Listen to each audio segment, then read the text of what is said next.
Welsh Lesson 27A, Beginner-1 Sylfaenol, Course Information.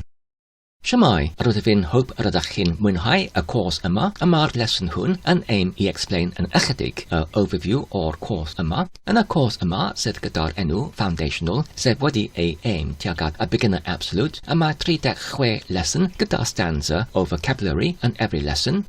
Felly, gyda'r 36 stanza, pan rydym ni'n wedi finish y 36 lesson, rydym ni'n gallu revise y vocabulary every dydd I mewn 2 wythnos trwy review y stanzas tar amser y dydd, sef cyn frecwas, cyn ginio a cyn swper. Os rydym ni'n do hyn every dydd, dydd lun I Saturday, rydym ni'n gallu complete 18 stanza I mewn y cyntaf wythnos. Felly, os rydym ni'n do hyn yn y second wythnos, rydym ni'n gallu complete y 36 stanza arall a gyfer y cwrs yma.